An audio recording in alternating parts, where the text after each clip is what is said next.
ईद मुबारक ईद ईद मुबारक ईद ईद मुबारक ईद बोलो ईद मुबारक ईद। बिस्मिल्लाहिर रहमानिर रहीम अल्हम्दुलिल्लाहि रब्बिल आलमीन वस्सलातु वस्सलामु अला सय्यिदिल मुरसलीन व अला आलिहि व असहाबिहि अजमाइन। কর্মকর্তা কর্মচারী কল্যাণ ফেডারেশন খুলনা মেডিকেল কলেজ ও হাসপাতালের জনবলদের নিয়ে পবিত্র ঈদ উল আজহা পরবর্তী সময়ে আয়োজিত আজকের এই ঈদ পুনর্মিলনী অনুষ্ঠানের আনুষ্ঠানিক কার্যক্রম এখনই শুরু করতে যাচ্ছি। যারা এলোমেলোভাবে ঘোরাফেরা করছেন তাদেরকে অনুগ্রহ করে আসন গ্রহণ করার জন্য বিনীতভাবে অনুরোধ করছি। সম্মানিত উপস্থিতি, আজকের ঈদ পুনর্মিলনী অনুষ্ঠানে সভাপতিত্ব করবেন কর্মকর্তা কর্মচারী কল্যাণ ফেডারেশনের সম্মানিত সভাপতি এম বদরুদ্দোজা। আমি তাকে সভাপতির আসন গ্রহণ করার জন্য অনুরোধ করছি। আমাদের মাঝে উপস্থিত হয়েছেন আজকের অনুষ্ঠানের সম্মানিত প্রধান অতিথি খুলনা মেডিকেল কলেজ হাসপাতালের সম্মানিত পরিচালক ডাক্তার মোহাম্মদ মহসিন আলী ফরাজি স্যার। উপস্থিত হয়েছেন খুলনা মেডিকেল কলেজ হাসপাতালের সম্মানিত উপপরিচালক ডাক্তার মোহাম্মদ আখতারুজ্জামান স্যার। উপস্থিত রয়েছেন খুলনা মেডিকেল কলেজ হাসপাতালের কেন্দ্রীয় জামে মসজিদের সম্মানিত ইমাম ও খতিব মাওলানা কামাল হোসেন জাফরি। আমরা এখনই আমাদের অনুষ্ঠানের আনুষ্ঠানিক কার্যক্রম শুরু করব।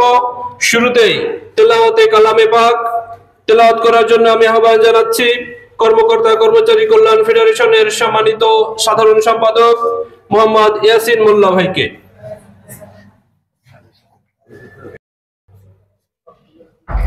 মিনাশ শাইতানির রাজীম বিসমিল্লাহির রহমানির রহিম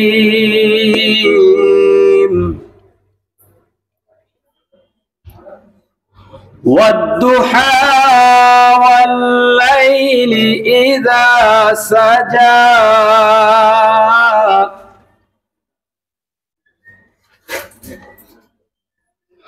ما ودعك ربك وما قلى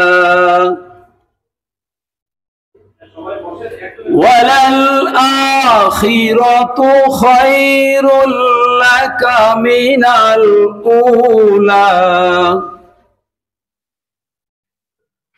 ولسوف يعطيك ربك فترضى ألم يجدك يتيما فآوى ووجدك ضالا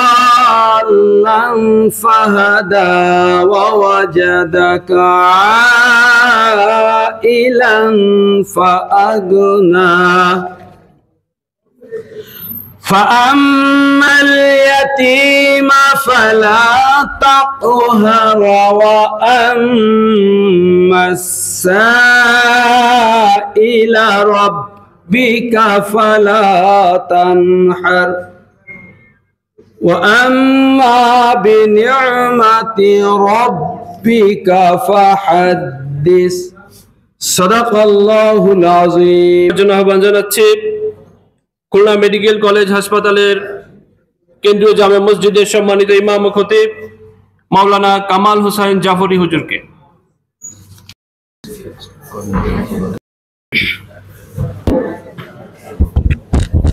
السلام عليكم ورحمة الله وبركاته. إن الحمد لله والصلاة والسلام على رسول الله. قال الله سبحانه وتعالى في كلامه المجيد وفرقانه الحميد أفلا يتدبرون القرآن أم على قلوب أقفالها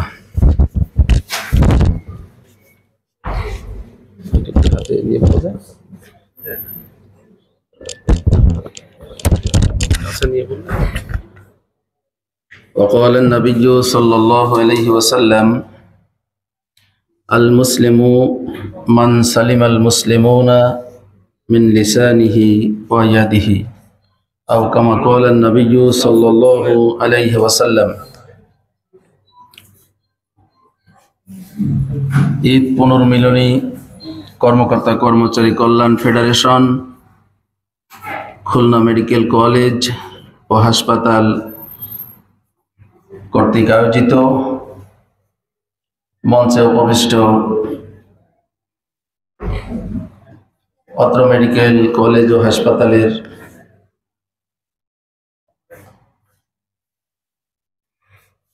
হাসপাতালের মাননীয় পরিচালক মহোদয়, উপপরিচালক মহোদয়, অন্যান্য দায়িত্বশীল, আমার সামনে উপবিষ্ট কর্মকর্তা কর্মচারী, আমাদের প্রিয় ভাই ও বোনেরা, শুকরগুজার করছি মনিবের দরবারে যে ঈদ পরবর্তী সময় আল্লাহ পাক আমাদেরকে এক জায়গায় বসার, কোরআন সুন্নাহর আলোকে দু একটি কথা হবে শোনা এবং বলার তৌফিক দিলেন। আপনারা মূল্যবান সময় ব্যয় করে এসেছেন, বসেছেন, শুকরগুজার করছি আলহামদুলিল্লাহ। মনিব আমাদের সকলকে আজরে আজিম তথা উত্তম প্রতিদান দান করুক। বেশিক্ষণ না, 4 থেকে 5 মিনিটের মধ্যে কিছু কথা বলবো। কোরআন আল কারীম থেকে ছোট্ট একখানা আয়াত আল কারীমা তেলাওয়াত করেছি এবং নবীজির একখানা হাদিস শরীফ তেলাওয়াত করেছি, তাও খুবই ছোট। এর আলোকে পবিত্র কোরআন আল কারীমের যে আয়াতখানা তেলাওয়াত করেছি, সূরাটার নাম হচ্ছে সূরা মুহাম্মদ। আমাদের নবীজির নামে কোরআন আল কারীমে একটা সূরা আছে। এই সূরা মুহাম্মাদের আয়াত নম্বর 24 ইরশাদ হচ্ছে, আফালা ইয়াতাদাব্বারুনাল কুরআনা আম আলা কুলুবিন আকফালুহা। আল্লাহ পাক আমাদেরকে একটা কোশ্চেন করলেন, প্রশ্ন করলেন, তোমাদের অন্তঃকরণে কি তালাবদ্ধ? তোমরা কোরআন আল কারীম নিয়ে গবেষণা করছো না কেন?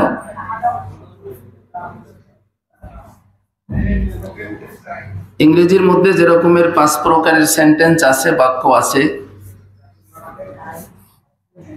আরবির মধ্যেও ওই রকমের ইন্টারোগেটিভ সেন্টেন্স যেটা ইংরেজির মধ্যে আছে, এখানে আল্লাহ পাক আরবির ভিতরে একটা ইন্টারোগেটিভ সেন্টেন্স ব্যবহার করেছেন, যাকে বলে হামজায়ে ইস্তেফহামিয়া, মানে প্রশ্নবোধক বাক্য। প্রথমে একটা হামজা দেওয়া আছে, আলিফের উপরে জবর থাকলে আলিফটা হামজা হয়। আফালা, ওই হামজা দিয়ে এই প্রশ্নটা করেছেন, এটা প্রশ্নবোধক বাক্য। তাহলে আমরা কি বুঝতে পারলাম? আল্লাহ পাক বললেন যে তোমাদের অন্তঃকরণ কি তালাবদ্ধ, যে তোমরা কোরআন আল কারীম নিয়ে গবেষণা করছো না কেন? কি বোঝা গেল? যে কোরআন আল কারীমকে নিয়ে আমাদের গবেষণা করতে হবে। কোরআন আল কারীম শুধু তিলাওয়াতের নাম না, শুধু কোরআন আল কারীম তিলাওয়াত করলেই যে কোরআন আল কারীম তিলাওয়াত করলে আমরা সওয়াব পাবো, যদি সহি শুদ্ধ মতো হয় প্রতি হরফে 10টা করে নেকি পাবো, এ কথা ঠিক। আল্লাহ রাসূলের হাদিস হচ্ছে, ক্বালান নবিয়্যু সাল্লাল্লাহু আলাইহি ওয়াসাল্লাম, মান ক্বারাআ হারফাম মিন কিতাবিল্লাহি তাআলা ফালাহু হাসানাতুন ওয়াল হাসানাতু বিআশরি আমসালিহা লা আকুলু লাকুম আলিফ লাম মিম হারফুন, আলিফ হরফুন, লাম হরফুন, মিম হরফুন। নবীজি বলেছে, তোমরা জেনে রাখো, কোরআন আল কারীমের একটা হরফ যদি তেলাওয়াত করা হয়, আল্লাহ পাক একটার পরিবর্তে একটা নেকি দিবেন। প্রথমে বলেছে একটার পরিবর্তে একটা নেকি দিবেন, আর ওই একটা নেকি হবে 10টা নেকির সমতুল্য। সুবহানাল্লাহ। যে কারণে আমরা বলি যে এক হরফ পড়লে 10 নেকি।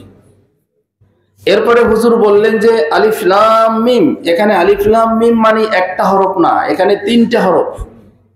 তাহলে শুধু যদি আলিফ লাম মিম বললে 30টা নেকি হয়, সূরা ইয়াসিন পড়লে কত নেকি হবে, সূরা আর রহমান পড়লে কত নেকি হবে, পুরা কোরআন তেলাওয়াত করলে কত নেকি হবে। এই ব্যাপারে সমগ্র বিশ্বের উলামায়ে কেরাম একমত যে কোরআন আল কারীম তেলাওয়াত যদি সহিহ হয় সে এই নেকিগুলো পাবে। তবে আমাদের ঈমানের দাবি হচ্ছে শুধু তেলাওয়াত করাটাই না, এই কোরআন নাজিল হলো কেন সেটা আমাদেরকে দেখতে হবে। কোরআন নাজিলের উদ্দেশ্য কি, সেন্স কি? সম্মানিত ভাইরা বোনেরা আমার, হুদাল্লিন নাস, আল্লাহ পাক বললেন এই কোরআন আল কারীম নাজিল করেছি, এই কোরআন আল কারীম সমগ্র বিশ্বের মানব গোষ্ঠীকে হেদায়েত দিবে। তাহলে কোরআন এসেছিল আমাদের কাছে, আমরা কোরআন আল কারীম পড়ব, এই কোরআন মতে আমরা চলবো, কোরআনের অর্থ বুঝবো, কোরআনের তাফসীর বুঝবো, ব্যক্তিতে, পরিবারে, সমাজে, রাষ্ট্রে, একদম সেক্রেটারিয়েট পর্যন্ত এই কোরআন অনুপাতে চলবে। সুবহানাল্লাহ। আজকে দেখেন সমস্যা কোথায়। আমাদের দেশে আমরা 92 বা 95% মুসলমান, তাই না ভাই? 92% বা 95% আমরা মুসলমান। সেটা আসল হোক বা হিসেবের গণনার হোক, আমরা ধরি 92-95% মুসলমান। এই মুসলমানের ভিতরে কিন্তু আপনার প্রত্যেকেই, যারা মুসলমান, যারা নাস্তিক না, তারা প্রত্যেকেই কিন্তু কোরআনকে ভালোবাসে, কোরআনকে কিন্তু মহব্বত করে, কোরআনকে কিন্তু ভালোবাসে, বা কোরআন আল কারীম তিলাওয়াত করে, করে না ভাই? কথাটা বুঝবেন।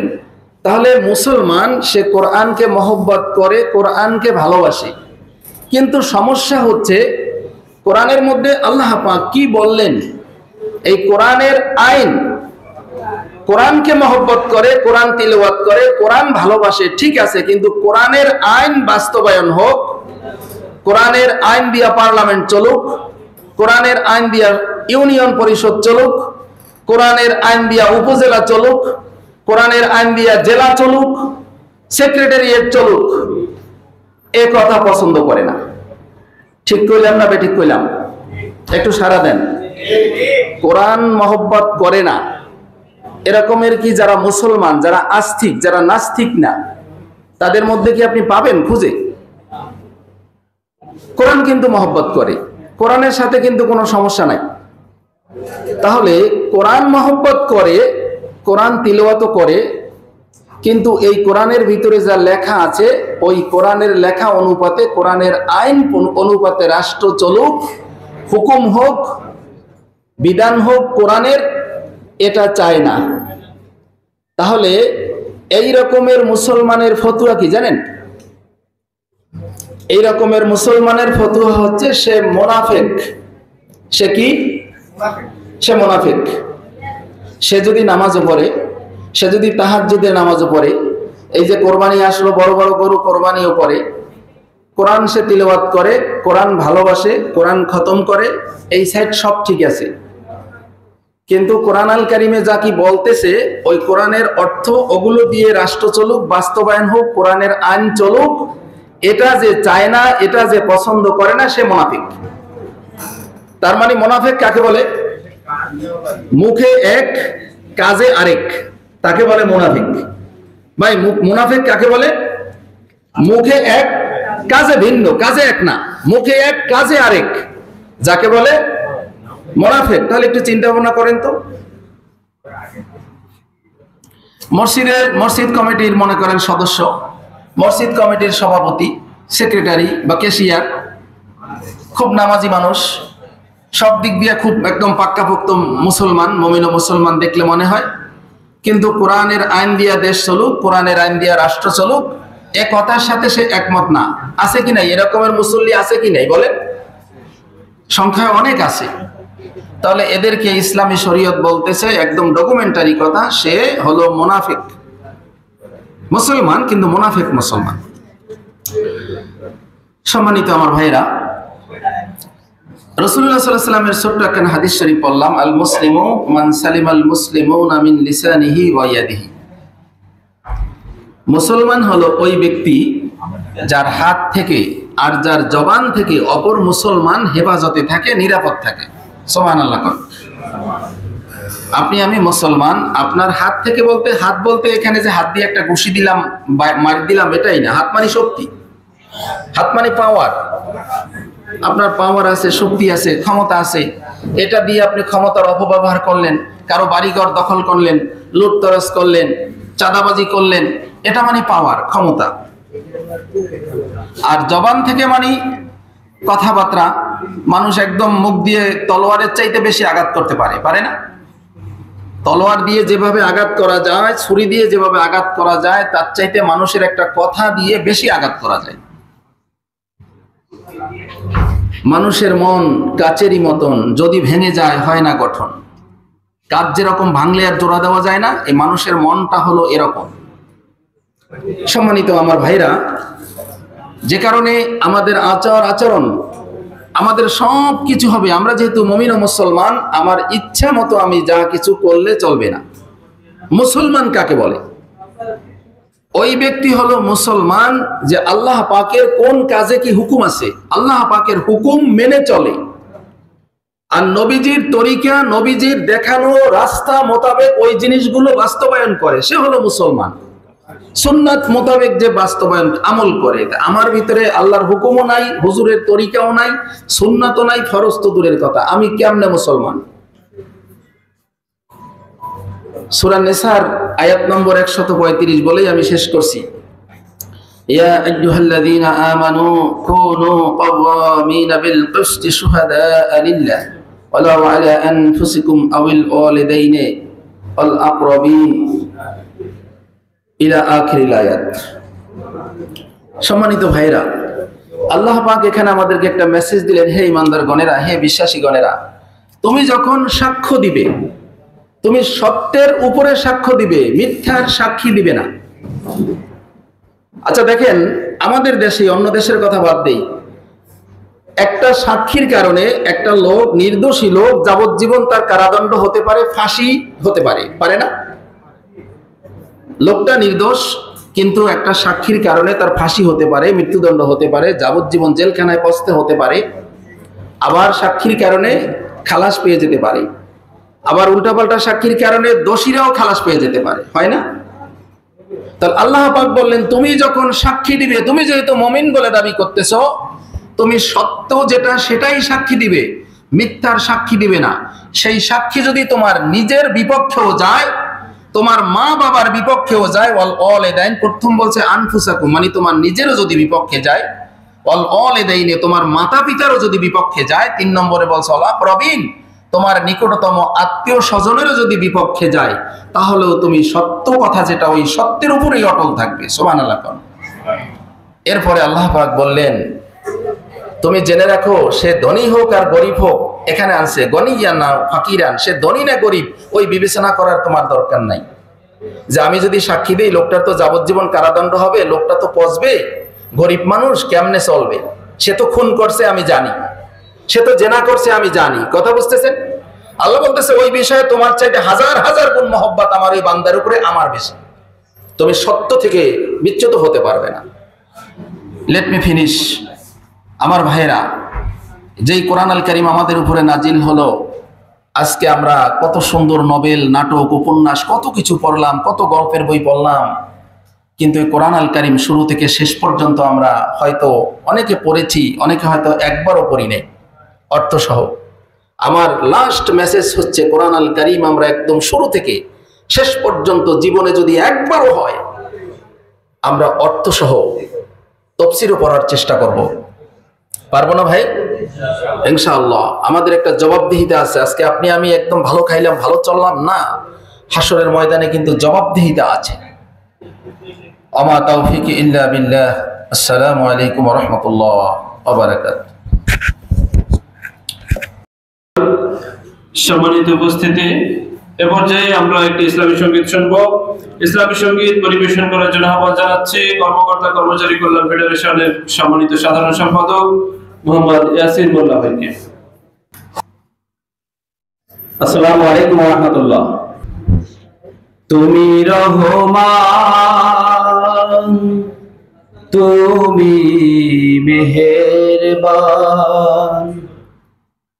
তুমি রহমান, তুমি মেহেরবান।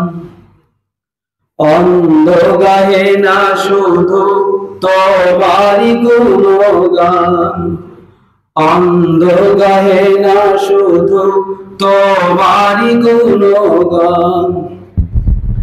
বুঝেও বোঝে না তব শান।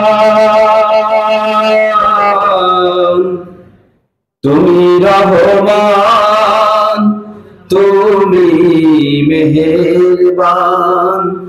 অন্ধ গাহে না শুধু তোমারি গুণগান। কখনো তোমারে যদি ভুলি, হেদায়েতের আলো জ্বেলে নিয় কাছে তুলি। কখনো তোমারে যদি ভুলি, হেদায়েতের আলো জ্বেলে নিয় কাছে তুলি। ঠাই দিও গো তুমি, ঠাই দিও গো তুমি, ও গো দয়াবান।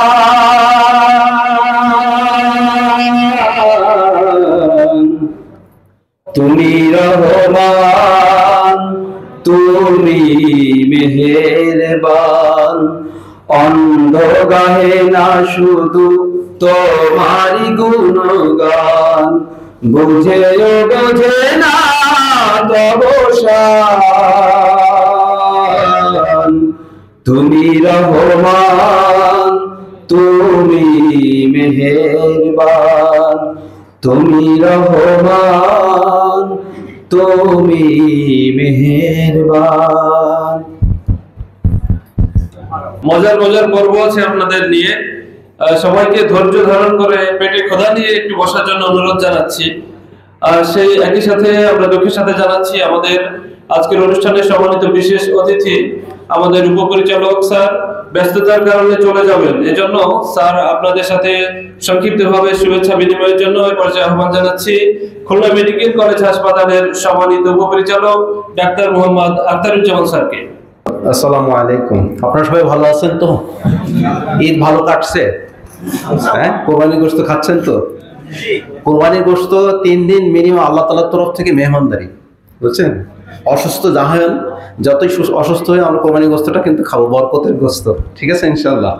আল্লাহ তাআলা কেমন মেহমানদারি আমাদেরকে করেন। এই জন্য আমরা সবাই তো চাই জান্নাতেও আমরা মেহমান হয়ে যাই, কি বলে, চাই না? সেটার জন্য দুনিয়াতে আল্লাহ তাআলা পাঠাইছেন আসলে আমাদেরকে। আমরা জান্নাতে ছিলাম কিন্তু আমরা সবাই আরোহাতে ছিলাম, আপনারা কি জানেন? আল্লাহ তাআলা আমাদেরকে সৃষ্টি করে বলেন আলাস্তু বিরব্বিকুম, আমি কি তোমাদের রব নই? সৃষ্টি করে সমস্ত রূহগুলোকে এক জায়গায় করে আমরা বলে আসছি ক্বালু বালা, নিশ্চয়ই আপনি আমাদের রব। আল্লাহ বলেন পরীক্ষা হবে। সূরা মুলকের মধ্যে জানায় দিলেন দুনিয়াতে অল্প সময়ের জন্য তোমাদেরকে পাঠাবো। আল্লাযী খালাকাল মাউতা ওয়াল হায়াতা লিয়াবলুয়াকুম আইয়ুকুম আহসানু আমালা। দুনিয়াতে অল্প সময় তোমাদেরকে পাঠাবো, তোমরা কেউ আমাকে দেখতে পাবে না। আমাকে না দেখে তোমরা আমাকে মেনে আমাকে রাজি করে দুনিয়া থেকে আসতে পারো না, এই পরীক্ষা হবে। আমরা আল্লাহকে কেউ দেখছে নাকি ভাই? আপনারা কেউ দেখছেন? আল্লাহকে দেখা যাবে না, কারণ আল্লাহকে দেখার জন্য যে চোখ দরকার ওটা জান্নাতি চোখ লাগবে। আমরা জান্নাতে চেয়ে দেখব। জান্নাতের সবচেয়ে বড় নিয়ামত কোনটা হবে জানেন? আল্লাহ তাআলার দিদার, আল্লাহকে দেখা। হাজার হাজার কোটি কোটি বছর কেটে যাবে, আল্লাহ তাআলার থেকে চোখ আমরা ফেরাইতে পারবো না। আসলে মহব্বত তো আমরা অনেকটাই করি। আমরা হাজবেন্ডকে মহব্বত করি, আমরা বিবিকে মহব্বত করি, বাচ্চাদেরকে মহব্বত করি, বাপ মাকে মহব্বত করি। আল্লাহ আল্লাহ রাসূলের মহব্বত ভিতরে আসলে পরে এইগুলো কিন্তু খুব বেশি প্রিন্সিপাল হবে না, এটা অক্সিলারি হয়ে যাবে। প্রিন্সিপাল মহব্বত ওইটা হতে হবে। কোরআনে আল্লাহ তাআলা জানায় দিয়েছেন 8টা জিনিসের মহব্বত থেকে আল্লাহ আল্লাহ রাসূলের মহব্বত বেশি হতে হবে। তার মধ্যে কিন্তু হাজবেন্ড ওয়াইফ আছে, ছেলে মেয়ে আছে, সন্তান সন্ততি আছে, ক্ষেত খামার আছে, আমাদের ঘর বাড়ি আছে, আমাদের ব্যবসা বাণিজ্য আছে। কিন্তু এইগুলো থেকে আল্লাহ আল্লাহ রাসূলের মহব্বত বেশি হতে হবে। তা আমরা এইটারই একটা নিদর্শন, একটা নতিজা, একটা সিম্বলিক ম্যানিফেস্টেশন হিসেবে এখানে আজকে আমরা মনে একত্রিত হয়েছি একটা ইসলামিক একটা প্রোগ্রামের কলেবরে, ঠিক না? ঈদ পুরোমূল্যনী, ঈদের কথা কিন্তু বলা আছে এখানে। আসলে মুসলিমের ঈদ তো ওইটা হবে যদি সে কলেমার সাথে ইন্তেকাল হয়, কালেমা পড়তে পড়তে যদি তার মৃত্যু হয়ে যায়, এটা তার ঈদ, আসল ঈদ কিন্তু ওইটা। দুনিয়াতে অনেক ঈদ পেলাম, কিন্তু আমি জাহান্নামে চলে গেলাম, লাভ কি? দুনিয়াতে অনেক মজা পেলাম, অনেক স্ট্যাটাস, অনেক টাকা পয়সা, অনেক ডিগ্রি, পদ পদবি, পজিশন, এভরিথিং, কিন্তু মৃত্যুর সময় আল্লাহ আমার উপর রাজি না, লাভ আছে কোনো? বলেন। মুমিন, মুমিন, মুমিনা, মুসলিম, মুসলিমা, আল্লাহকে রাজি করে আমরা দুনিয়া থেকে যেন যেতে পারি, আমরা, ঠিক না বলেন? তো সেটার জন্য মুসলমান কোনো সময় একটা মুহূর্তের জন্য কিন্তু আল্লাহ তাআলার দেখভালের বাইরে না। আল্লাহ তাআলা কিন্তু নাহনু কদ্দারনা বাইনাকুমুল মাউতা ওয়া মা নাহনু বিমাজমুইন, সূরা ওয়াকিয়ার মধ্যে আল্লাহ তাআলা বলেন প্রত্যেক ব্যক্তির মৃত্যুর সময় আমি আল্লাহ তাআলা ওখানে উপস্থিত থাকি, এই ব্যাপারে আমাকে কেউ অপারগ করতে পারবে না। মানুষের মৃত্যুকাল সময় কিন্তু নির্ধারিত, নির্দিষ্ট, এর আগেও হবে না, পরেও হবে না। ডাক্তার কখনো মৃত্যু ঠেকাতে পারে না, কি বলেন? ডাক্তার মৃত্যু ঠেকাতে পারে? আরে তাহলে পৃথিবীর কোন ডাক্তার মারা যেত? মারা যেত? নার্স মৃত্যু ঠেকাতে পারে না, আমরা কেউ মৃত্যুকে ঠেকাতে পারবো না। মৌত আসবে, কুল্লু নাফসিন যায়িকাতুল মাউত, প্রত্যেক ব্যক্তিকে মৃত্যুর পেয়ালা পান করতে হবে।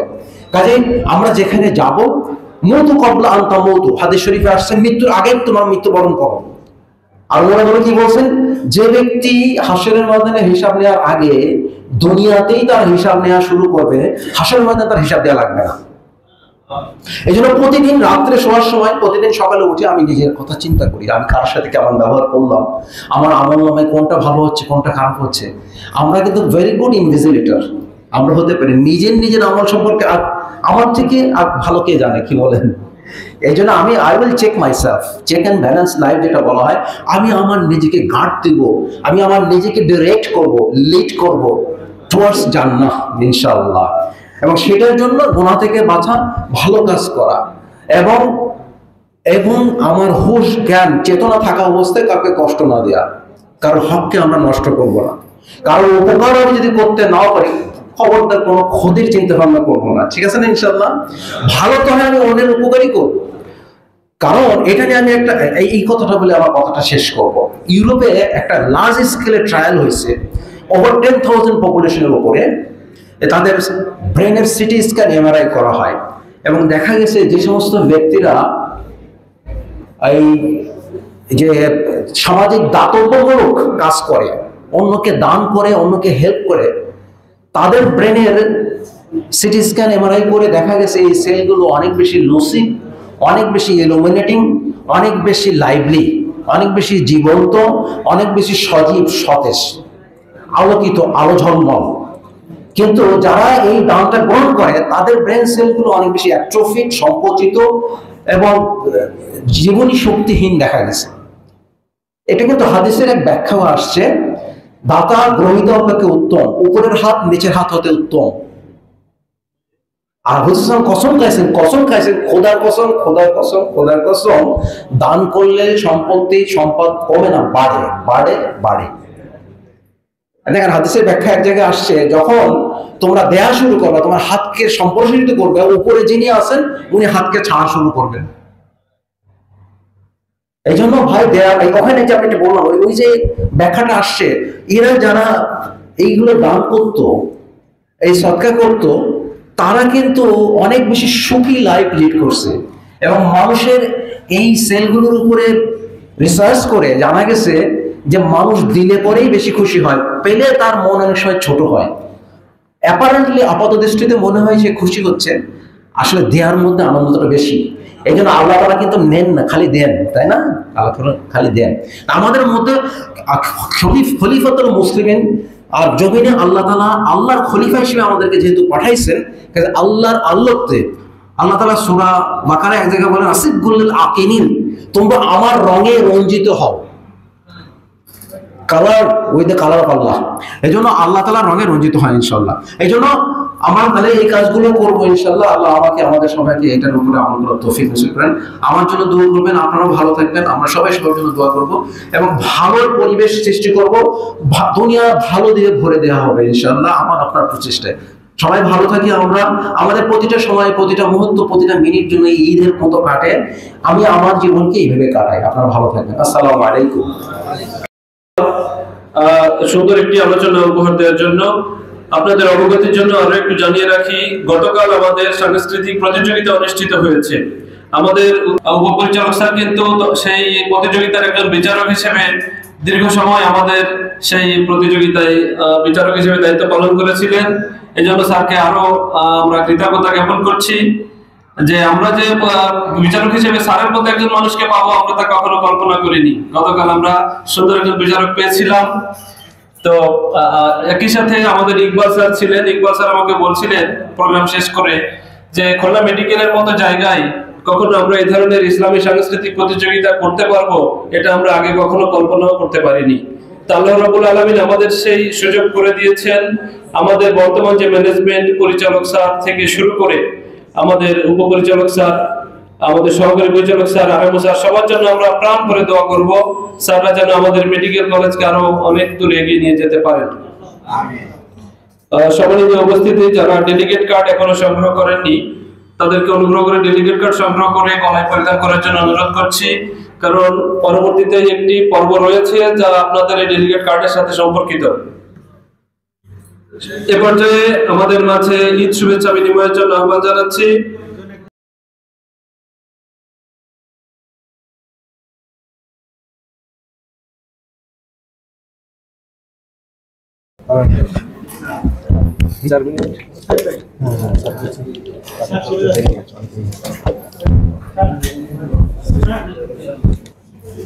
আসসালামু আলাইকুম। আশা করি আপনারা সকলেই ভালো আছেন এবং ঈদ পুনর্মিলনী অনুষ্ঠান সফল করার জন্য যারা যারা এসে জড়িত সকলকে আন্তরিকভাবে ধন্যবাদ জ্ঞাপন করছি। আসলে যদি আমাদের প্রতিটা কর্ম, আমাদের প্রতিটা ইচ্ছা যদি আল্লাহকে রাজি খুশি করার জন্য হয় তাহলে আমরা দুনিয়াতেও সফল, আখিরাতেও সফল। আমি আমার বক্তব্য খুব বেশি দীর্ঘ করব না, আমি অল্পের মধ্যেই শেষ করার চেষ্টা করছি। আমরা যদি আমাদের প্রতিটা কাজ আল্লাহর খুশি করার জন্য এগিয়ে থাকি তাহলে আশা করা যায় আমরা কখনোই কোনোভাবেই দুশ্চিন্তাগ্রস্ত বা হতাশ হব না। এবং আজকে আমাদের যারা এই অনুষ্ঠান করেছেন তারা যেন সামনের দিনগুলোতে এই অনুষ্ঠানগুলো বারবার করতে পারেন এবং আমাদের মধ্যে দিনী সচেতনতা এবং দিনী চেতনা জাগিয়ে তোলেন, এই আশাবাদ ব্যক্ত করে আমি আমার বক্তব্য শেষ করছি। ধন্যবাদ।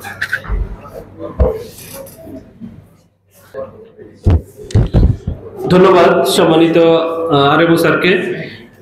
আমরা গতকাল যে সাংস্কৃতিক প্রতিযোগিতা করেছিলাম, আমাদের ইচ্ছা ছিল যে প্রতিযোগিতা ছিল কোরআন তেলাওয়াত, ইসলামী সঙ্গীত এবং কবিতা আবৃত্তি। সেখানে যারা প্রথম স্থান অধিকার করেছে তাদের পরিবেশনাগুলো আমরা এখানে উপভোগ করব। ইতিমধ্যে আমরা 2টা পরিবেশন উপভোগ করেছি, সুতরাং আপনারা বুঝতেই পারছেন সেখানে কে প্রথম হয়েছে। এ পর্যায়ে কবিতা আবৃত্তিতে যিনি প্রথম স্থান অধিকার করেছিলেন তার কবিতা আবৃত্তি নিয়ে আসার জন্য অনুরোধ করছি আমাদের সম্মানিত সভাপতি এম এম বদরুদ্দোজা ভাই।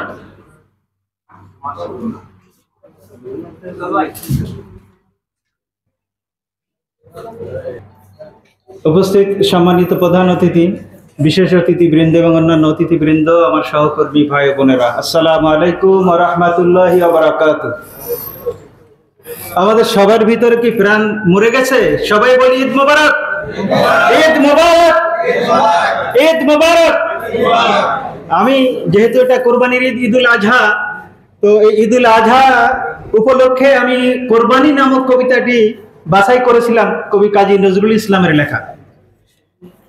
সম্পূর্ণ কবিতাটি যদি শুনতে চান বলবো, অথবা কিছু অংশ বলে থেমে যাবো ইনশাআল্লাহ। ওরে হত্যা নয় আজ সত্যগ্রহ, শক্তির উদ্বোধন, দুর্বল ভীরু চুপ রহ, ওহো খামোকা ক্ষুব্ধ মন। ধ্বনি ওঠে রনি দূরবাণীর, আজিকার এখন কোরবানির, দুমবাসীর রুমবাসীর শহীদের শির সেরাজি। রহমান কি রুদ্র নন? ব্যাস চুপ খামোশ রোদন। আজ সোর ওঠে জোর, খুন দে জান দে শির দে বৎস শন। ওরে হত্যা নয় আজ সত্যগ্রহ, শক্তির উদ্বোধন। আস্তানা সিধা রাস্তা নয়, আজাদি মেলে না পস্তা নয়। দস্তা নয় ওরে সস্তা নয়, হত্যা নয় কি মৃত্যুও। তবে রক্তলুব্ধ কোন, কাঁদে শক্তি দুষ্ট শোন। এই ইব্রাহিম আজ কোরবানি কর শ্রেষ্ঠ পুত্র ধন। এ তো নহে লঘু তরবারের ঘাতক জালিম জোরবারের, কোরবানের জোর জানের। খুনে যে এতে গড্ডা ঢের রে, এতে বুদ্ধ মন। এতে মা রাখে পুত্র পণ, তাই জননী হাজেরা বেটারে পড়ালো বলির পুত্র বসন, বলির পুত বসন। এতে মা রাখে পুত্র পণ, তাই জননী হাজেরা বেটারে পড়ালো বলির পুত বসন। এই দিনে মিনা ময়দানে পুত্র স্নেহের গর্দানে, ছুরি হেনে খুন করিয়ে নে। রেখেছে আব্বা ইব্রাহিম সে আপনা রুদ্রপণ। ছি ছি কেপনা ক্ষুদ্র মন, আজ জল্লাদ নয় প্রহ্লাদ সম মোল্লা খুন বদন। ওরে হত্যা নয় আজ সত্যগ্রহ, শক্তির উদ্বোধন। দেখ কেঁপেছে আরশ আসমানে, মন খুনিরে রাস মানে। ত্রাস প্রাণে তবে রাস্তানে, প্রলয় বিষান কেয়ামতে তবে বাজাবে কোন বোধন। সে কি সৃষ্টি সংশোধন। ওরে তাথিয়া তাথিয়া নাচে ভৈরব, বাজে ডম্বুরু শোন। ওরে হত্যা নয় আজ সত্যগ্রহ, শক্তির উদ্বোধন।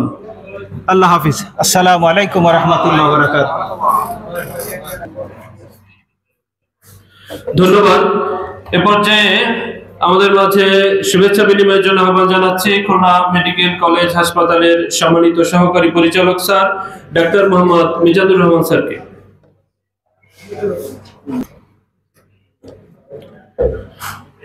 বিসমিল্লাহির রহমানির রহিম।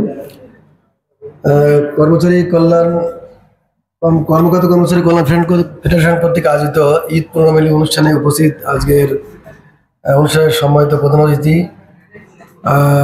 আব্দুল হাসপাতালের সম্মানিত পরিচালক ডক্টর মোহাম্মদ মুসাইর ফরাজি স্যার আছেন আমাদের মাঝে, আরএমও ডাক্তার ইস্তিয়াক সহ অন্যান্য উপস্থিতি। আমি সকলকে অ্যাড্রেস করছি না, সকলকে জানাচ্ছি ঈদ পরবর্তী আবারও ঈদ মুবারক।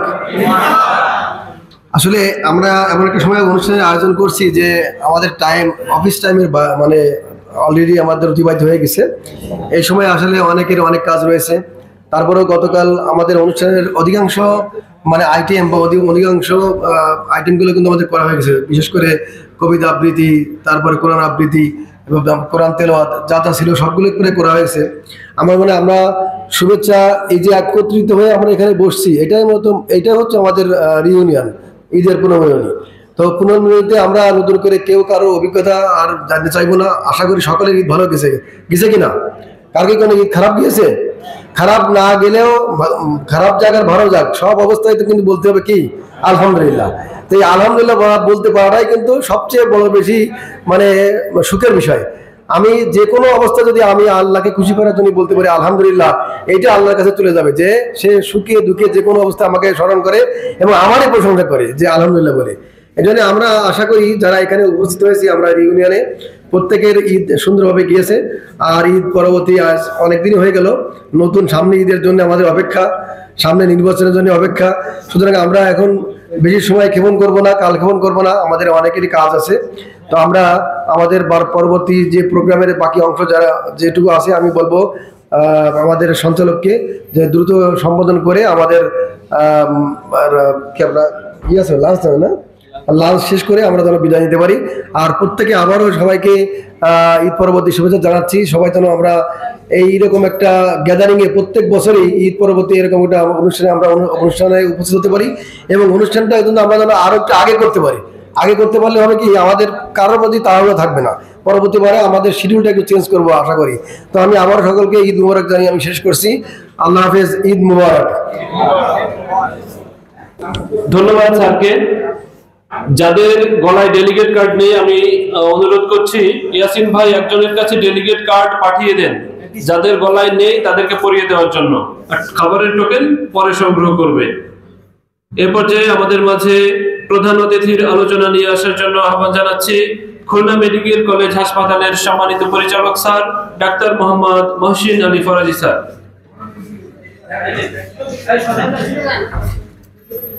আউযু বিল্লাহি মিনাশ শাইতানির রাজিম। বিসমিল্লাহির রহমানির রহিম।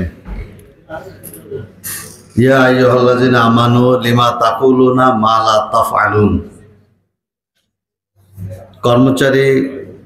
কর্মকর্তা কর্মচারী কল্যাণ ফেডারেশন খুলনা মেডিকেল কলেজ কর্তৃক আয়োজিত ঈদ পুনর্মিলনীর আজকের এই সমাবেশের সম্মানিত সভাপতি, অত্র হসপিটালের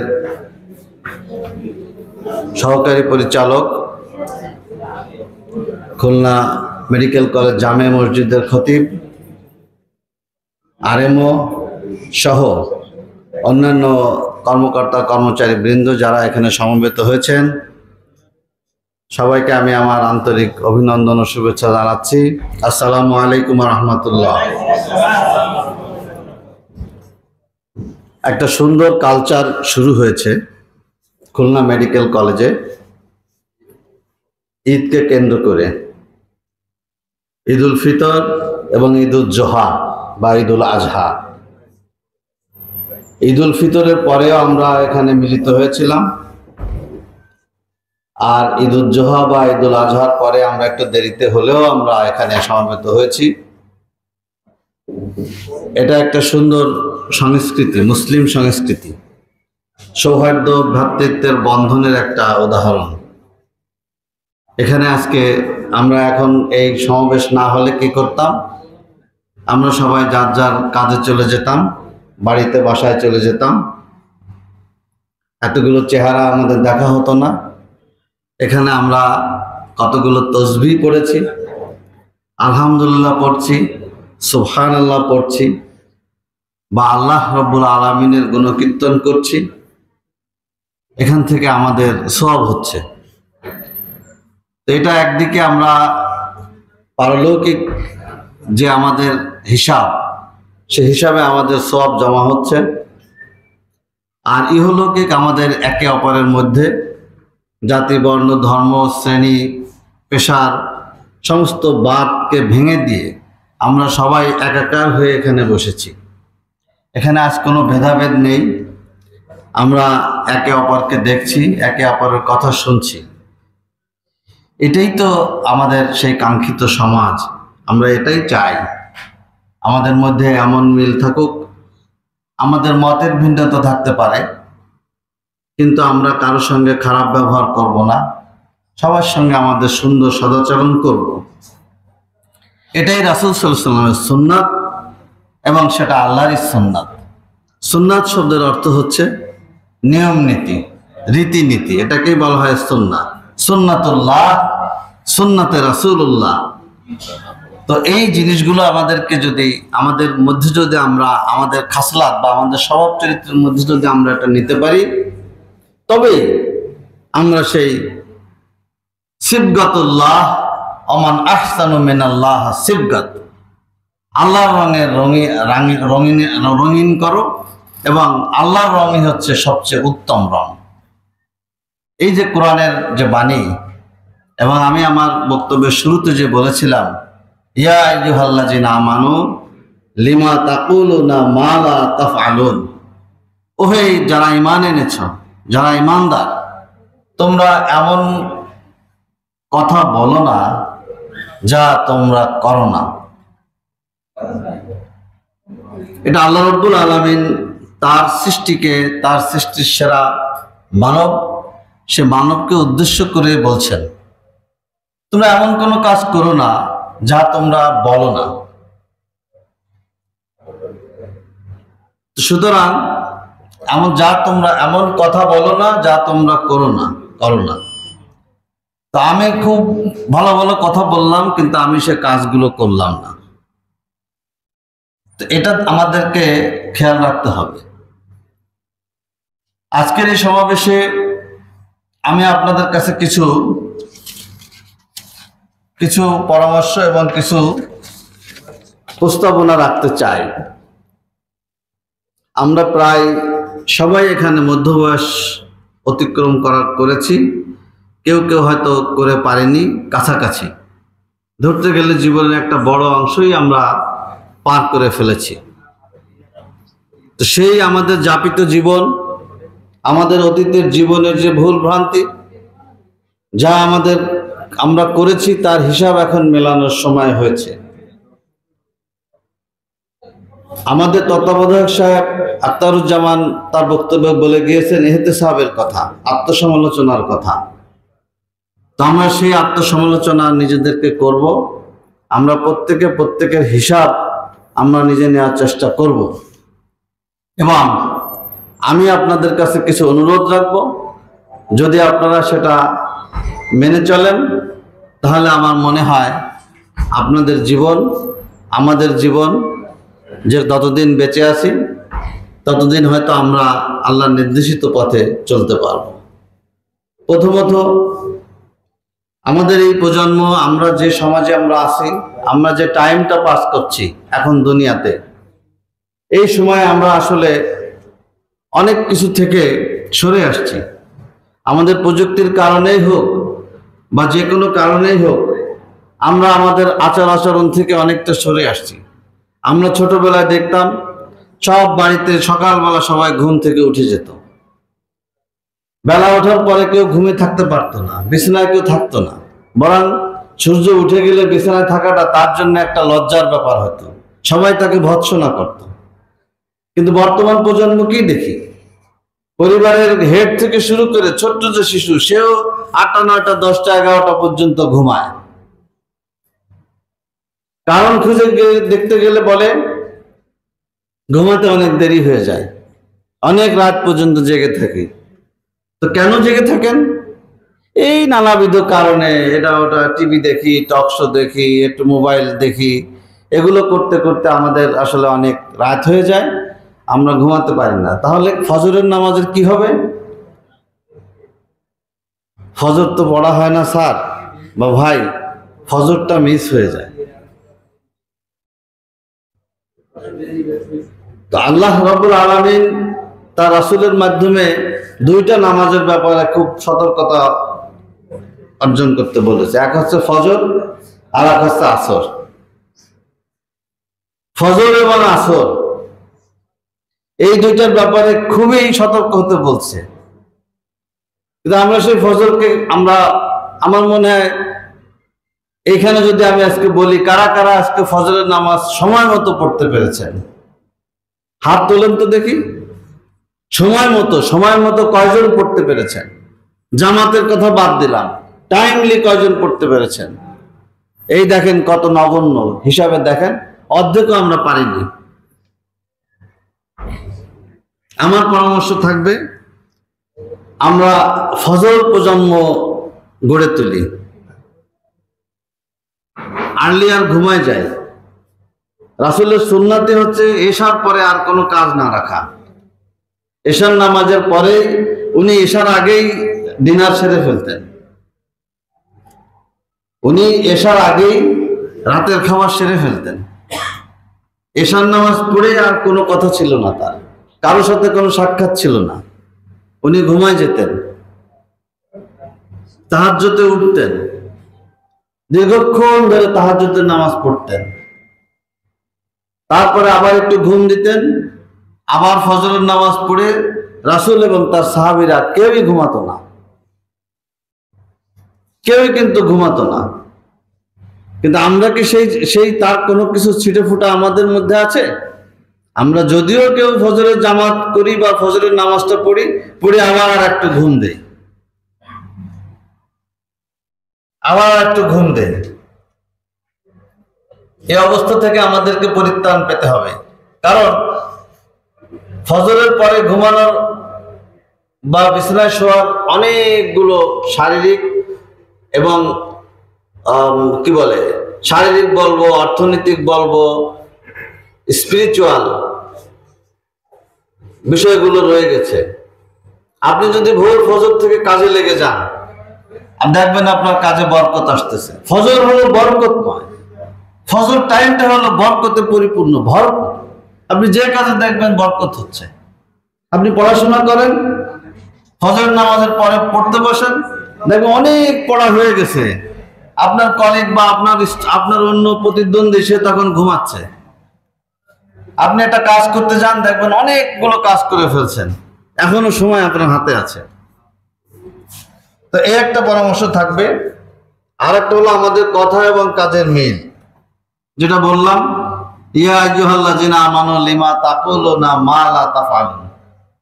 তোমরা এমন কথা বলো না যা তোমরা করো না। মিথ্যা সাক্ষী দেয়া যাবে না। আমার একটা মিথ্যা সাক্ষীতে একটা লোকের ফাঁসি হয়ে যাচ্ছে, একটা মিথ্যা সাক্ষীর কারণে ফাঁসি হয়ে তার জীবনটা চলে যাচ্ছে, অথচ সে নির্দোষ, ওই ব্যক্তি নির্দোষ ছিল। এটা ভয়াবহ অপরাধ এবং কোরআনে সুস্পষ্টভাবে এই মিথ্যা সাক্ষীর ব্যাপারে উচ্চারণ করা হয়েছে। হারাম থেকে বাঁচবো, হারাম কোন অবস্থায় আমরা হারামকে প্রশ্রয় দেব না, হারাম থেকে আমরা বাঁচবো। আজকের এই ঈদ পুনর্মিলনী থেকে আমাদেরকে কতগুলো সিদ্ধান্ত নিতে হবে যে আমরা এখন থেকে এভাবেই চলব, ইসলামকে জানবো। আমি যে ধর্ম বিলং করি, আমি যে ধর্মের পরিচয়ে পরিচিত, মূলত সবকিছুই কিন্তু ইসলামের উপরে তৈরি হয়েছে। কারণ দিন হলো একটা সিস্টেম। ইন্নাদ দীনা ইনদাল্লাহিল ইসলাম, নিশ্চয়ই আল্লাহর মনোনীত দিন জীবন ব্যবস্থা হলো ইসলাম। সুতরাং সূর্য ওঠে ইসলামের উপরে ওঠে, সূর্য ডোবে ইসলামের উপরে ওঠে। একটা চারা গাছ রোপণ করা হয়, সে বেড়ে ওঠে ইসলামের উপরে বেড়ে ওঠে। আমাদের একটা জন্ম হচ্ছে ইসলামের উপরে জন্ম হচ্ছে। মানুষ, প্রত্যেকটা মানুষের জন্ম হয় ইসলামের উপরে। পরে সে তার পরিবেশের কারণে কেউ হিন্দু হচ্ছে, কেউ খ্রিস্টান হচ্ছে, কেউ বৌদ্ধ হয়ে যাচ্ছে, কিন্তু তার জন্ম কিন্তু ইসলাম ধর্মের উপরেই কিন্তু হয়েছে। আল্লাহ রাব্বুল আলামিন যে তাকে জন্ম দিয়ে দুনিয়াতে আনছে, সে তার দিন অনুযায়ী, কারণ তার মনোনীত দিন হচ্ছে ইসলাম।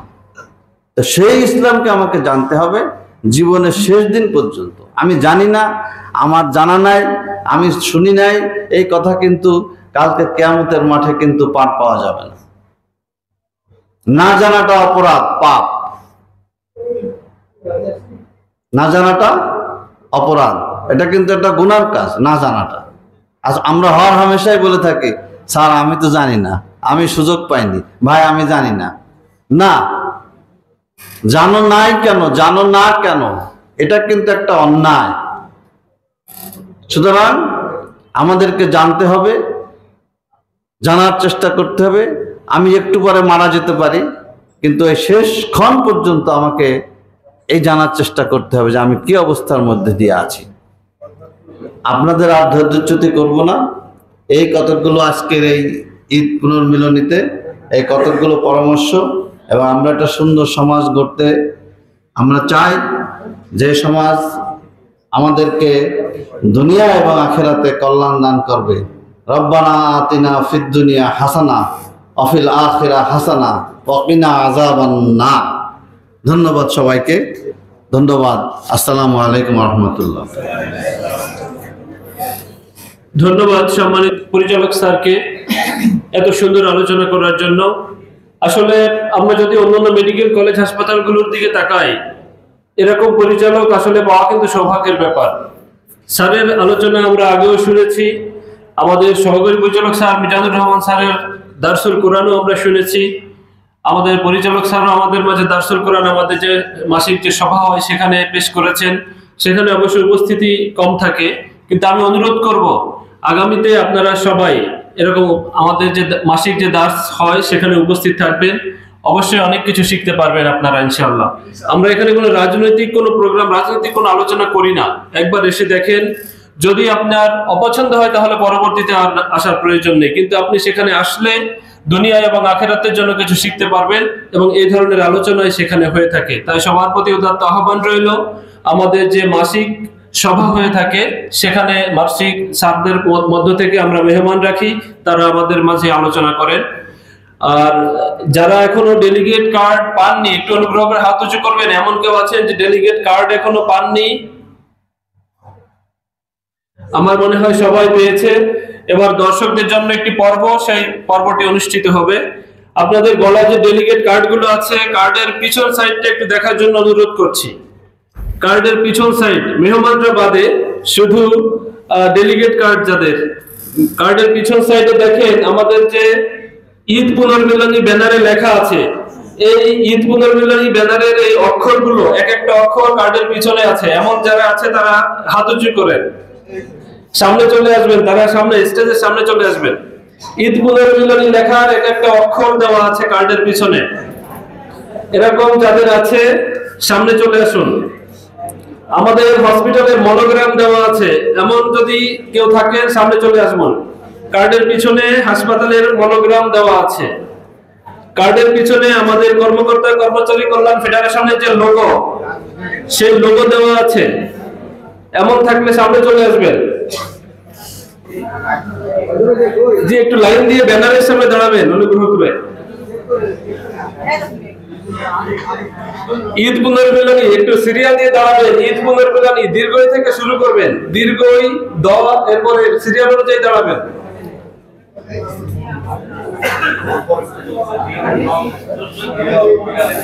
দশ জন হওয়ার কথা, যদিও কিছু ডেলিগেট কার্ড এখনো রয়ে গেছে, অনেকে অনুপস্থিত, হয়তো দুই একটা কার্ড সেখানে থেকে যেতে পারে। সবার কার্ডের পিছন সাইড আবার দেখার জন্য অনুরোধ করছি। 4 আর 2 6, 4 জন বাকি আছে, হয়তো 4টে কার্ড হয়তো এখন থেকে গেছে। হাসপাতালের লোগো এবং আমাদের কর্মকর্তা কর্মচারী কল্যাণ ফেডারেশনের লোগো দেওয়া আছে। ঈদ পুনর্মিলনী পেয়ে গেছি, কিন্তু লোগোওয়ালা লোগো আমরা পাইনি। হ্যাঁ, লোগো চলে আসেন। হাসপাতালের লোগো, আর একটা হচ্ছে আমাদের কর্মকর্তা কর্মচারী কল্যাণ ফেডারেশনের লোগো। এই ব্যানারের যে কর্নারে যে লোগোটা আছে, বসে তো একটু দেখিয়ে দিন।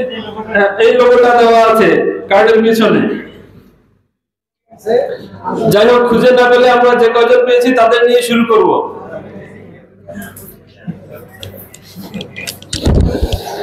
এবার আমরা তাদের হাতে কিছু বক্স তুলে দিব। আমি কয়েকজন স্বেচ্ছাসেবককে, যে কয়জন সংখ্যা, আমি একটু সামনে আসার জন্য অনুরোধ করছি। আবির, আরিফ, আরাফাত সহ কয়েকজনকে একটু সামনে আসার জন্য অনুরোধ করছি। এখানে আমরা পেয়েছি 4 আর 3 7 জন লোক আসতে হবে আমাকে এখানে। একটা প্যাকেট তুলেন, আস্তে করে তুলবেন, একজনের হাতে দেন। আস্তে, একটু আস্তে নিতে হবে, হাতে তুলে দেন। তুলে দিয়ে তার সামনে দাঁড়ান,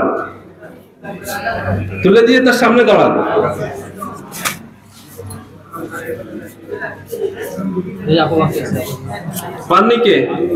দেন আরেকজন আসতে, আরেকটু স্বেচ্ছাসেবক আরেকজন আসতে হবে। আসেন রুবেল ভাই, আসেন। হ্যাঁ, একটা তুলে দেন। আচ্ছা, সবাই বক্স পেয়েছেন? ওকে, এবার বক্স খুলতে হবে একটু আস্তে করে। এটা খুলে আস্তে খুলতে হবে, এইভাবে খুলতে হবে। না, ঠিক আছে, এটা এইভাবে খোলেন। সবার খোলা হয়েছে? কি দেখতে পাচ্ছেন? ধান। আমরা গ্রামের একটা প্রবাদ আছে, কত ধানে কত চাল। এবার আমরা আজকে দেখবো কত ধানে কত চাল। সামনে যে আছে তার হাতে প্যাকেট 2টা দিয়ে দেন, তার হাতে দিয়ে দেন। আপনাদের 2 হাত খালি থাকবে, সামনে যে দাঁড়িয়ে আছে তার হাতে দিয়ে দেবেন। প্যাকেট খুলে আপনি তার সামনে দাঁড়াবেন। হ্যাঁ, প্যাকেট খুলে সামনে দাঁড়াবেন, আপনাদের হাত খালি থাকবে। বদরুল ভাই টাইমটা দেখেন, 1 মিনিট টাইম। আমি যখন স্টার্ট করব তখন ধান থেকে চাল বের করে অন্য খালি খাপটায় রাখবেন। 1 মিনিটে কে কয়টা চাল বের করতে পারেন?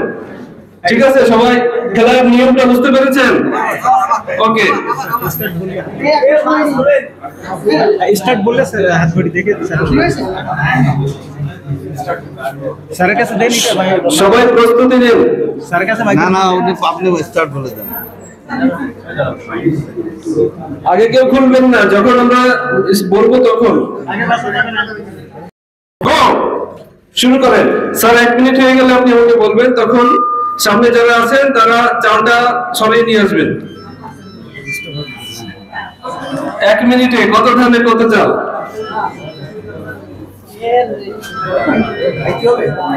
না না, খুলে ওখানে রাখবেন। 40 থেকে ধান আলাদা করুন।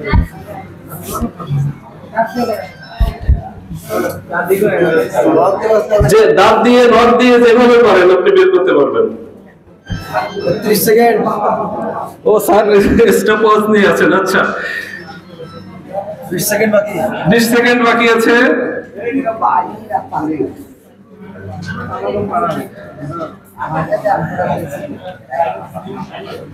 দশ সেকেন্ড। 10 সেকেন্ড বাকি আছে।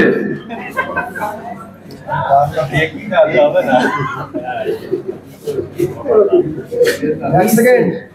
1 সেকেন্ড। Stop stop stop. সরিয়ে নিয়ে যেতে হবে, সরিয়ে নিয়ে যেতে হবে। তার সামনে কে ছিলেন সেখানেই দাঁড়ান। কয়টা চাল হয়েছে একটু গুনে দেখেন। যারা সামনে ছিলেন গুনেন, গুনেন কার কয়টা হলো। স্বেচ্ছাসেবকরা গুনে গুনে বলেন কার কয়টা? 9টা। 9টা। 10টা। 10 টাকা। দাঁড়ান, এখানে লাইন দিয়ে দাঁড়ান। 10টা কে কে? 11টা কে? 10টা। ভাঙাবাদ। আমাদের সামনে নিয়ে আসতে হবে, আমরা গুনে দেখবো তো। 10টা ঠিক আছে তো?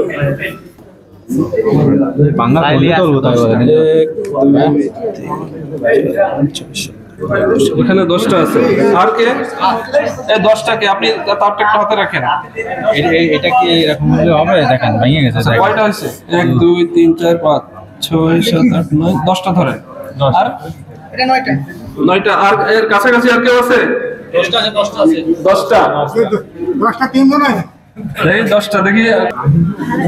1 2 3 4 5 6 7 8 9টা। ভাঙাটা বাদ দেন। ভাঙাটা বাদ দিয়ে তো না, ওই যে ভাঙাটা ধরলে তো মেলাগুলো। ভাঙা বাদ দেন। ভাঙাটা বাদ দিছেন? কয়টা হয়েছে এবার? 1 2 3 4 5 6 7 8 9। এখানে 10টা, এখানে 9টা ধরা যায় 9টা। এটা 10, এটা 9, এটা 8। আপনার কে ছিল? নীরব ভাই। তো বিচার করা একটু কষ্টকর হয়ে যাচ্ছে। তাহলে আমারটা বেশি হবে। আচ্ছা, সবার জন্য পুরস্কার আছে, কষ্ট পাওয়ার কিছু নেই। এখানে যারা আসছেন সবার জন্য পুরস্কার আছে। ফার্স্ট সেকেন্ড থার্ড এটা একটু নির্ধারণ করা দরকার। তো ঠিক আছে, 11টা কার হয়েছিল? 11টা ভাঙা সহ আপনার ফার্স্ট। 10টা হয়েছিল? 10টা। আচ্ছা, ফার্স্ট সেকেন্ড থার্ড। ওকে, ফার্স্ট সেকেন্ড থার্ড একটু লিখে নেন তো বদরুল ভাই, কে কে নামগুলো লিখে নেন। First second third. যে পর্ব এখানে শেষ, তবে পুরস্কার সবার জন্য আছে। সবার পুরস্কার সংগ্রহ করেননি, এই ফাঁকে খাবারের টোকেনটা সংগ্রহ করে নেবেন। আর আমরা পুরস্কার বিতরণ অনুষ্ঠান এখন শুরু করব।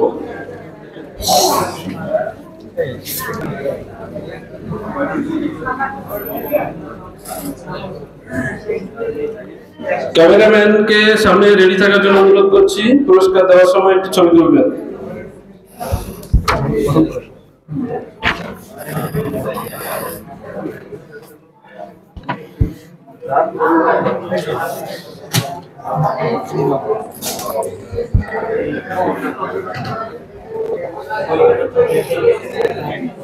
কোরআন তেলাওয়াতে যারা অংশগ্রহণ করেছিলেন সবাইকে আন্তরিক অভিনন্দন জানাচ্ছি। সবারই তেলাওয়াত সুন্দর হয়েছিল। কিছু ভুল ত্রুটি ছিল, সেগুলো আমরা সংশোধন করে নেওয়ার চেষ্টা করব। এখন যারা সেখান থেকে প্রথম, দ্বিতীয় এবং তৃতীয় হয়েছে, আমরা তাদেরকে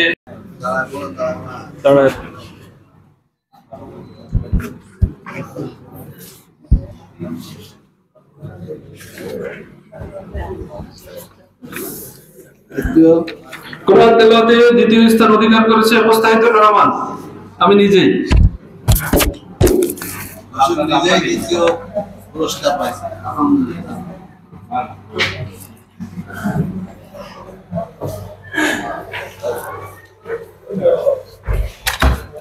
তৃতীয় স্থান অধিকার করেছে Mohammad Sharifuzzaman, medical technician, ETT.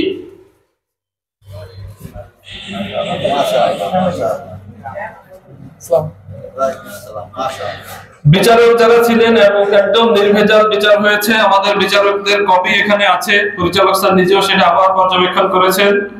Akhtaruzzaman sir বিচারক ছিলেন, আমাদের ইকবাল স্যার বিচারক ছিলেন এবং আরেকজন কে ছিল বদরুদ্দোজা ভাই বিচারক ছিলেন। এবার যে ইসলামী সঙ্গীত, ইসলামী সঙ্গীতের সবারই গান অনেক ভালো লেগেছিল। আসলে পুরস্কার পাওয়াটা বড় কথা নয়, প্রতিযোগিতায় অংশগ্রহণ করাটাই বড় কথা। আমরা যে এটা শুরু করতে পেরেছি, ধারাবাহিকতা ইনশাআল্লাহ ধরে রাখবো, আগামীতেও অংশগ্রহণকারীর সংখ্যাও আরো বাড়বে। ইসলামী সঙ্গীতে প্রথম স্থান অধিকার করেছে মোহাম্মদ ইয়াসিন মোল্লা।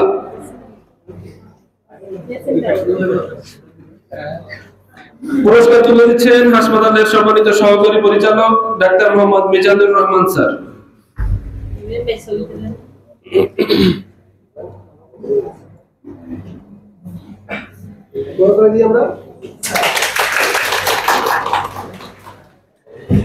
ইসলামী সঙ্গীতে দ্বিতীয় স্থান অধিকার করেছে মোহাম্মদ সাইদুল ইসলাম।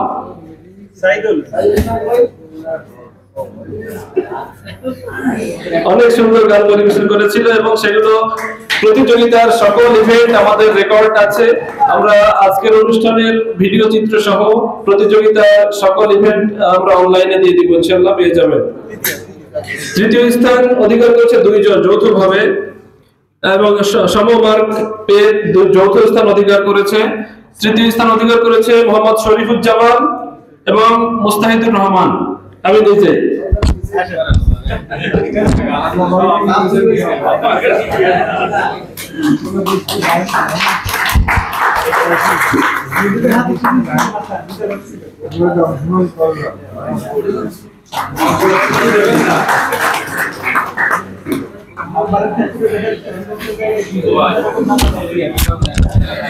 এবার যায় কবিতা আবৃত্তি। কবিতা আবৃত্তিতে বিচারক নিজেই অংশগ্রহণ করেছিলেন এবং ওই সময় বিচারকের দায়িত্ব পালন করেছিলেন আমাদের মাহবুব ভাই, প্রধান সহকারী। উনি তখন বিচারকের দায়িত্ব পালন করেছিলেন। তো কবিতা আবৃত্তিতে প্রথম স্থান অধিকার করেছে এম বদরুদ্দোজা, সভাপতি কর্মকর্তা কর্মচারী কল্যাণ ফেডারেশন। পরিচালক পুরস্কার তুলে দিচ্ছেন সেন্ট্রাল মসজিদের সম্মানিত ইমাম খতিব মাওলানা কামাল হোসেন জাফরি।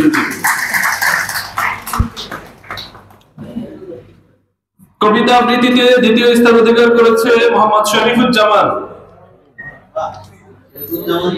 আসলে প্রতিযোগীর সংখ্যা কম ছিল, আমরা আগামীতে আশানুরূপ প্রতিযোগী পাবো বলে আশা করছি।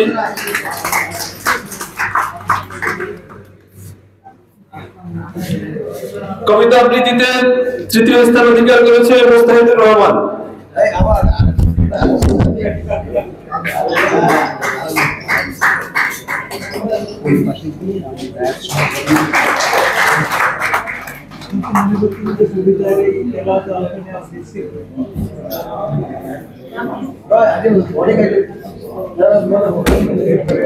যে প্রতিযোগিতা এখানে শেষ, এ পর্যায়ে হচ্ছে উপস্থিত দর্শকদের জন্য যে পর্বটি ছিল সেখানে প্রথম স্থান অধিকার করেছে মোহাম্মদ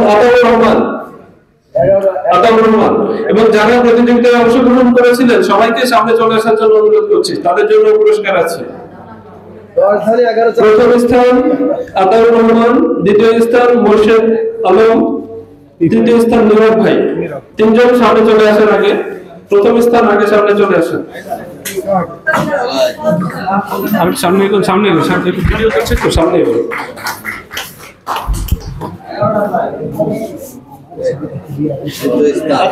দ্বিতীয় স্থান মোর্শেদ আলম ভাই।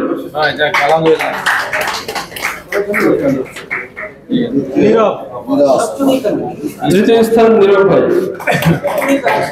এবার বাকি যারা অংশগ্রহণ করেছিলেন চলে আসেন পর্যায়ক্রমে, আপনাদের জন্য পুরস্কার আছে, সবার জন্য একই পুরস্কার। এবং এই পুরস্কারগুলো আমাদের সম্মানিত RMO sir doctor Shamim Hasan স্যারের সৌজন্য। সকল পুরস্কার, আমাদের প্রতিযোগিতার সকল পুরস্কার ডাক্তার শামীম হাসান স্যারের সৌজন্য বিতরণ করা হলো।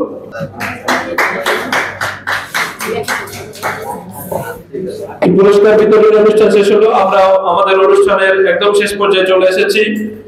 এ পর্যায়ে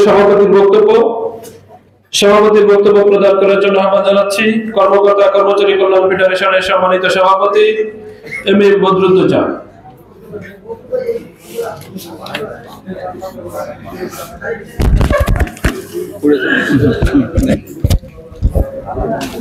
আউযু বিল্লাহি মিনাশ শাইতানির রাজীম। বিসমিল্লাহির রহমানির রহিম। আসসালাতু ওয়াসসালামু আলা রাসূলিল কারীম ওয়া আলা আলিহি ওয়া সাহবিহি আজমাইন। কর্মকর্তা কর্মচারী কল্যাণ ফেডারেশনের উদ্যোগে আয়োজিত ঈদ পুনর্মিলনী অনুষ্ঠানের উপস্থিত মাননীয় প্রধান অতিথি, অন্যান্য অতিথিবৃন্দ, অন্যান্য কর্মকর্তা বৃন্দ এবং আমার সহকর্মী ভাই বোনেরা, আসসালামু আলাইকুম ওয়া রাহমাতুল্লাহি ওয়া বারাকাতুহু। সবাই ক্ষুধার্ত অবস্থায় ধৈর্য সহকারে অনুষ্ঠানের শেষ পর্যায়ে আমরা চলে এসেছি। বেশি সময় আর নেব না, তো সবাই উজ্জীবিত ভাবে আরেকবার বলি ঈদ মোবারক। আমরা ঈদ মানে খুশি জানি, ঈদ মানে আনন্দ এটা জানি। ঈদের খুশি এবং ঈদের আনন্দ এটা আমরা সবাই মিলে ভাগাভাগি করি, কিন্তু আমাদের এই আনন্দ পালনের জন্য যে ক্ষেত্রগুলো, এটা যেন আমাদের ইসলামী শরীয়তের ভিতরে থেকে আমরা ইসলামী কায়দায় যেভাবে ঈদ উদযাপন করা প্রয়োজন সেভাবে করতে পারি। আমি সমাপনী বক্তব্য বেশি সময় আপনাদেরকে নেব না, একটু ধৈর্য সহকারে 3 মিনিট বসার জন্য বলছি, মাত্র 3 মিনিট। কোরবানির ঈদ আমরা উদযাপন করি, কোরবানির যে শিক্ষা আমরা অর্জন করি, আমি কোরআন এবং হাদিসের আলোকে এবং বুজুর্গ আলেমদের আলোচনার আলোকে কোরবানির শিক্ষা থেকে আমি 10টি পয়েন্ট কোট করেছি। 10টি শিক্ষা আমরা সারাদিন এখানে উপস্থিত থেকে যে মূল্যবান কথাগুলো শুনেছি, এগুলো নিজেদের জীবনে যদি প্রতিপালন করতে না পারি তাহলে এই অনুষ্ঠানের কোনো মূল্য থাকে না।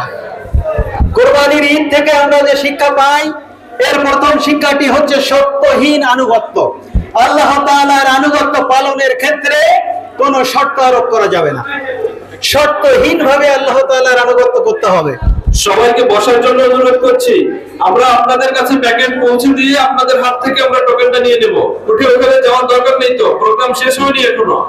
আমরা আপনাদের কাছে প্যাকেট পৌঁছে দিয়ে আপনাদের কাছ থেকে টোকেনটা নিয়ে নেব। সবাই বসে পড়ুন। তাহলে প্রথম যে পয়েন্টটা আমি উল্লেখ করলাম, শর্তহীন ভাবে আল্লাহ তাআলার আনুগত্য করতে হবে। আতিউল্লাহ ওয়া আতিউর রাসূল ওয়া উলিল আমরি মিনকুম।